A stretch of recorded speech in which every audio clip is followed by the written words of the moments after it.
नमस्कार, मैं दौलत शर्मा और आप देख रहे हैं UIP न्यूज़।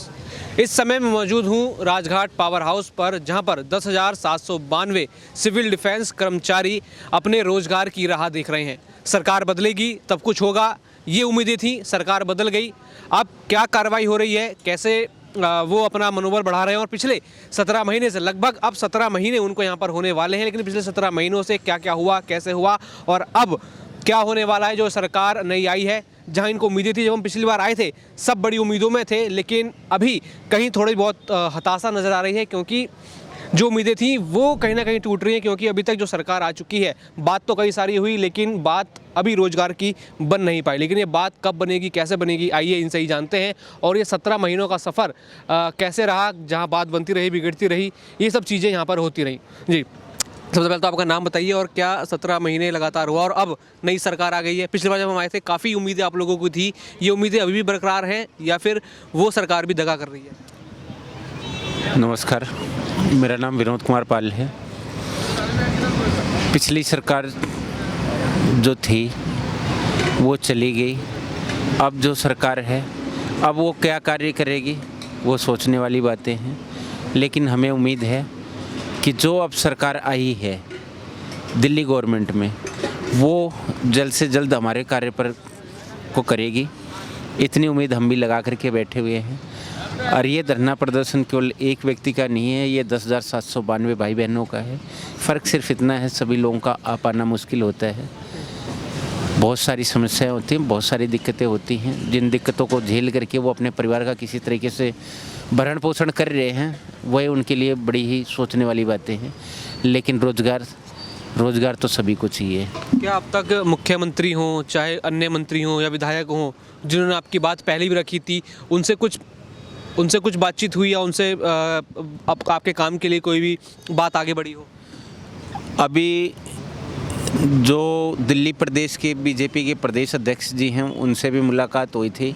हमारे कुछ साथी जाकर के उनसे मुलाकात करके आए थे, जिस पे उन्होंने कहा था कि हमें आप लोगों की बातों का ध्यान है और जल्द से जल्द हम आप लोगों के कार्य को करेंगे, तत्काल जितनी जल्द से जल्द हो सकेगा उतनी जल्द से जल्द।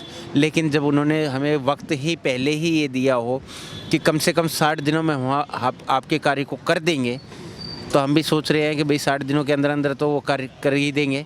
लेकिन अब सोचने वाली बातें हैं उनके ऊपर कि वो कितनी जल्द से जल्द कर देंगे। हो सकता है उससे भी जल्दी कर दें, 60 दिन के अंदर कर देंगे, लेकिन वो कार्रवाई तो दिखती है ना, वो सरकार में हलचल तो दिखती है, काम करने का तरीका तो दिखता है, वो दिख रहा है। बिल्कुल, अभी वो एक बाहरी तौर पे नहीं दिखाई दे रहा है, पर अंदरूनी तौर पर कुछ हद तक दिखाई दे रहा है। कहीं से कॉल वगैरह आना, कहीं पूछना, जानकारी लेना, उन सब तरीके से हम कह सकते हैं कि हो सकता है जल्द से जल्द सरकार हम लोगों का कार्य कर दे। और हमारे लिए काफ़ी काबिल तारीफ़ वाली बात भी होगी जितनी जल्द कर देगी कार्य को। आप बताइए, नाम बताइए और कैसा अभी आज बैठे हैं यहाँ पे आप लोग 17 महीने लगभग? मेरा नाम मेघरा सिंह है। हम पिछले 17 महीने से सर्दी, गर्मी, बारिश, आंधी, तूफान, हमने पता नहीं क्या क्या झेला है। लेकिन नौकरी के हम आस में ना, हम आज तक बैठे हुए हैं। 17 महीने हो गए। पिछली सरकार ने जो है हमारे को जो गुमराह करके रखा या जो भी रखा कि हमारा काम LG, तुम्हारा काम LG नहीं होने दे रहे। तो अब मैं चाहूँगा कि सरकार भी बदल गई है, तो हमें बहुत ज़्यादा उम्मीद भी है और विश्वास भी है। क्योंकि ये मोदी जी का वादा जो है ना, उस वादे को तकरीबन जो है सभी पूरा करने की उम्मीद करेंगे। क्योंकि मोदी जी ने जो भी किया है, कहा है, वो वादा पूरा ही करते हैं, ठीक है ना। तो ऐसा ही मैं लगभग सोच रहा हूँ कि वो हमारे जो दिल्ली की मुख्यमंत्री हैं रेखा गुप्ता जी, वो भी मोदी जी का जो कहने का और वादा करने का और वादा पूरा करने का जो काम है ना, वो करेंगी। और मुझे ऐसा लगता है कि आने वाले टाइम में कुछ जल्दी अच्छा हमारे को खुशखबरी मिलने वाली है। क्योंकि कहीं ना कहीं किसी ना किसी तरीके से गुप्त सूत्रों से कुछ जानकारियाँ मिल जाती हैं जो आपका काम सरकार की नज़र में है, काम शुरू हुआ है नहीं हुआ है, 60 दिन के अंदर अंदर कर देंगे या फिर उसके आगे दिन लगेंगे, कुछ तो मिला होगा। नहीं देखिए, जैसा कि सचदेवा जी ने बोला था, जो बीजेपी के प्रदेश अध्यक्ष हैं, उन्होंने बोला था कि हमारी सरकार जब आएगी हम पहली मार्च से लेके और अप्रैल के बीच में अपना तुम्हारा काम जो है ना वो स्टार्ट कर देंगे। तो हमें उम्मीद है कि उन्होंने काम स्टार्ट कर दिया होगा। और विजेंद्र गुप्ता जी का जो प्रस्ताव था, जो 7 पॉइंट थे, उन पॉइंटों पर ही उन्होंने काम करने का बोला था। तो हमें बड़ी आशा है और उम्मीद है कि आने वाले टाइम में ये जो हमारी उम्मीद है उन पर हमारी जो डबल इंजन की सरकार है वो खरी उतरेगी और मार्शलों के लिए जो है ना सुनिश्चित 60 साल का रोजगार देगी। क्या जो अभी मौजूदा सरकार है, जो मौजूदा मंत्री हैं, उनमें से किसी से मुलाकात हुई है, मुख्यमंत्री तक बात पहुंची आपकी? सबसे पहले तो आपके चैनल का धन्यवाद। अब तो जो बात है वो बिल्कुल सटीक और सीधी बात है, सिंपल सी बात है। पहले हम बैठे हुए थे, रास्ता अलग अलग थे हमारे लिए, एकदम तो एक ही रास्ता है हमारा, और उस एक रास्ते को ध्यान में रखते हुए 2 लाइनें याद आ रही हैं। सब सौंप दिया इस जीवन का, सब भार तुम्हारे हाथों में है, जीत तुम्हारे हाथों में है, हार तुम्हारे हाथों में। ये इसलिए क्योंकि पहले दिल्ली में अलग थी, केंद्र में अलग थी, अब दोनों एक ही हैं। तो अब कहीं लगता है कि जो भी हमारा जीवन मरण और जो हमारा उद्धार, आने वाला भविष्य की जो बागडोर है, वो बीजेपी के हाथों में है। अब जीत कर आई है बीजेपी, उनको पहले हम बहुत बधाई दे चुके हैं। देन आपने अभी एक सवाल किया कि किसी मंत्री से मुलाकात हुई। हमारी परसों ही जो दिल्ली के कैबिनेट मंत्री हैं कपिल मिश्रा जी, उनसे हमारी बात हुई है। हमने उनसे यही कहा कि अभी तक सरकार की तरफ से कोई प्रतिक्रिया नहीं आई है जिससे कि हमारे लोगों को थोड़ा सा संतोष हो जाए कि आप हमारे फेवर में कुछ काम कर रहे हो। तो उन्होंने साफ साफ शब्दों में ये कहा है, हमारे लिए एक मैसेज दिया है सभी लोगों के लिए, कि आपसे किया हुआ वादा, एक एक वादा, चाहे वो 60 दिन का है, चाहे वो आपको पक्का रोज़गार देने का है, पॉलिसी बना के आपको लगाने का है, नियम से लगाने का है, हमें अपना एक एक वादा याद है।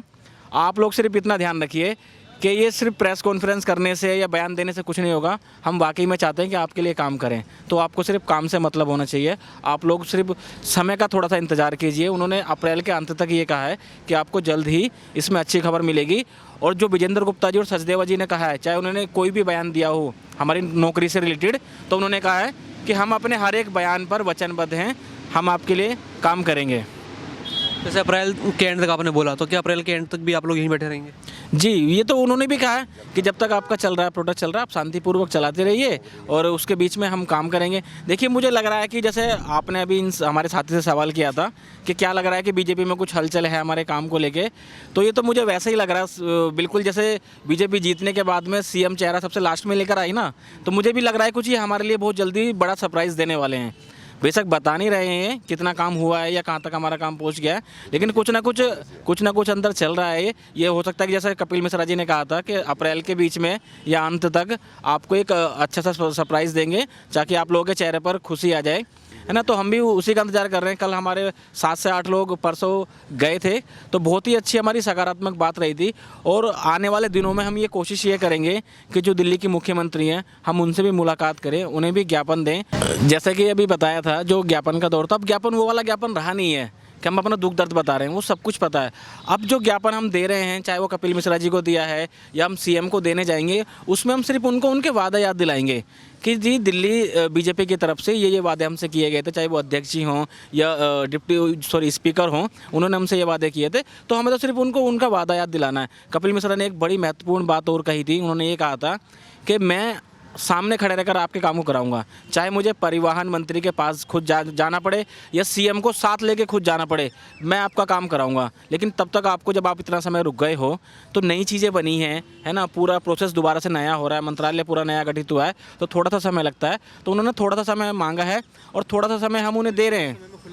हाँ जी, मैंने जैसे बताया ना, ये कुछ बड़ा ही प्लान सरप्राइज़ कर रहे हैं हमारे लिए, तो हम भी खुश हैं कि अगर जो उन्होंने अप्रैल के अंत तक का समय मांगा है, तब हम इनके लिए इंतज़ार करेंगे। और जब अगर ये उसमें भी नहीं करते हैं तो फिर हम दोबारा रिक्वेस्ट हाथ जोड़ कर जाएंगे इनके पास में कि सर आपने हमसे ये वादा किया था, अब बताइए क्या कर सकते हैं इस पर। मात्र उम्मीदें हैं कि कुछ होना भी है। सबसे पहले तो आपके चैनल का धन्यवाद जो आप यहाँ पर हमारी आवाज़ उठाने के लिए आए। देखो, मुझे कैमरे के आगे ज़्यादा बोलना आता नहीं है। मैं तो अपने, जैसे मोदी जी, हमारे आदरणीय मोदी जी हैं, मन की बात करते हैं, तो मैं अपने मन की बात कहना चाहता हूँ। हमारे आदरणीय वीरेंद्र सचदेवा जी हैं, जो इतनी बड़ी पार्टी, मेरे ख्याल से संसार की सबसे बड़ी पार्टी भारतीय जनता पार्टी, उसके दिल्ली प्रदेश अध्यक्ष हैं, बहुत सज्जन आदमी हैं। और हमारे विजेंद्र गुप्ता जी हैं, विधानसभा अध्यक्ष हैं। जैसा उन्होंने कहा था 60 दिन हमारे को जिता दो, हमारी सरकार बनने के 60 दिन में अंदर अंदर आपको रोज़गार दे देंगे। मैं अपने मन की बात 2 शब्द में कहना चाहता हूँ, लयबद्ध तरीके से, खासकर विजेंद्र गुप्ता जी के लिए।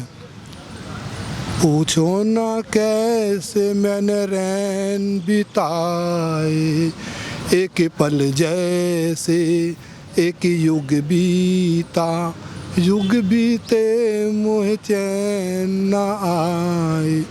एक एक पल मेरा युग के समान बीत रहा है, मैं आपको बता नहीं सकता। जब मैं रात को उठता हूँ ना, जैसे नींद तो पहले आती नहीं, थोड़ी बहुत नींद आ भी जाती है, जब नींद खुलती है फिर दोबारा नींद नहीं आती, यही चिंता सताती रहती है कल क्या होगा।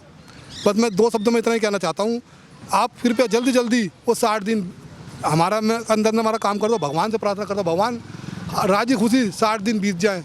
नहीं तो आज आप मुझे शक्ल देख लो कैमरे के आगे, मैं नज़र नहीं आऊँगा इस धरने पे, मैं दुनिया में नज़र नहीं आऊँगा कुछ दिनों बाद देखना। तो मेरी हालत इतनी ख़राब है, अब मैं बोल नहीं सकता। पहले मैं रो भी लिया करता था यहाँ पर, आपने मेरी क्लिप देखी होंगी, अब तो मेरी आँख में आंसू भी नहीं आते, मेरे आंसू तक सूख गए हैं इतना इंतजार कर करके। अब ये ना मैं इंतजार ही करता रह जाऊँ। मेरे 10,700 बहन भाई हैं, मेरी बहन है, कईयों ने आत्महत्या कर ली, मेरे भाइयों ने कईयों ने आत्महत्या कर ली, बेचारों ने, कई इस दर्द को सह नहीं पाए। उनका दर्द किससे कहें हम, आप सबसे ही तो कहेंगे। इतनी अच्छी पार्टी, आप तो देशभक्त हो, विजेंद्र गुप्ता जी, विजेंद्र सचदेवा जी, आपको देखो किस्मत ने, हम मार्शलों ने आपको वोट दी है, किस्मत ने आपको बनाया दिल्ली के लिए चुना आपको। आप इतने अच्छे काम कर रहे हो, जमुना की सफाई कर रहे हो, होम गार्डों का भी काम कर रहे हो, हम सिविल डिफेंस का भी काम जल्दी काम करो। और मैं तो सभी बेरोजगारों को रोजगार दो, खाली हमें नहीं, सभी को रोजगार दो, क्योंकि सभी मानव है, मानव जाति के लिए आप कल्याणकारी कार्य करिए। धन्यवाद। हमारे सर, मेरा नाम प्रेमजीत सिंह है। आप बार बार और हर बार कई बार आप हमारे बीच में आए, आपका और आपके सभी दर्शकों का बहुत बहुत धन्यवाद। और इस 17 महीने हो गए, लगातार 17 महीने से हम यहाँ बैठे हुए हैं। सरकार चाहे कोई भी हो, हमारी लड़ाई तब तक जारी रहेगी जब तक वो हमें रोज़गार नहीं दे देंगे। हम इस विषय से कभी नहीं मुकरेंगे कि ये प्रोटेस्ट उनके कहने से ख़त्म हो जाएगा। ये प्रोटेस्ट तो तब ख़त्म होगा जब सरकार यहाँ अपना मेमोरेंडम लेके आएगी और सरकार हमको बताएगी कि आपके लिए हमने ये व्यवस्था किया है और आप सब अपने रोज़गार पे जाइए। पिछले चुनी हुई सरकार ने आप लोगों को रोज़गार से निकाला है और हमारी सरकार आने के बाद हमने आपको ये रोज़गार दिया है और इस रोज़गार को आप करिए और यहाँ से धरना समाप्त करिए। कई लोग यहाँ आ रहे हैं और कई तरीके से धमकियाँ भी दे रहे हैं कि धरना ख़त्म कर दो, प्रोटेस्ट किसी प्रकार का नहीं करना है। अरे प्रोटेस्ट हम इस सरकार को आने से नहीं कर रहे हैं, प्रोटेस्ट हम 31/10/2023 से लगातार कर रहे हैं और अपनी रोज़गार को वापस पाने के लिए कर रहे हैं।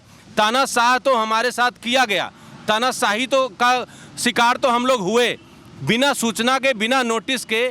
कोई 8 साल, कोई 10 साल नौकरी किया और उसको बेरोजगार कर दिए। किसी ने आके देखा कि उसका घर का चूल्हा कैसे जल रहा है, उसके घर में बच्चे जो ट्यूशन पढ़ते थे, पैसों के वजह से उसका ट्यूशन छूट गया, स्कूल जाते थे, जाने आने का किराया तक नहीं रहा, सरकारी स्कूल जाने लायक नहीं रहे उसके बच्चे, जिसके घर में बूढ़े माँ बाप हैं उसके दवाइयाँ का व्यवस्था नहीं हो पाया, कई तो गुजर गए उस चक्कर में, इलाज नहीं करवा पाए। ये सब चीज़ देखने के लिए कोई नहीं है। हम अच्छा लगा कि बीजेपी की सरकार यहाँ आई, हमें उम्मीद है राम राज कायम होगा, लेकिन उनको इतना याद रखना होगा कि राम राज में कोई इस तरीके से नहीं भटकता था, राम राज में कोई रोटी के लिए मुहताज नहीं होता था, राम राज में कोई इतनी जिल्लतें 17 महीना संघर्ष किसी को नहीं करना पड़ा था और किसी को धरने प्रदर्शन का शौक़ ने, हम लोग कोई धरनाजीवी नहीं है, तो विचार करना होगा इस सरकार को।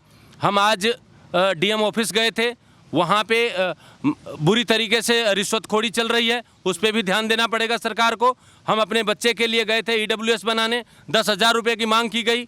ये खुलेआम मैं आपके चैनल के माध्यम से कह रहा हूँ।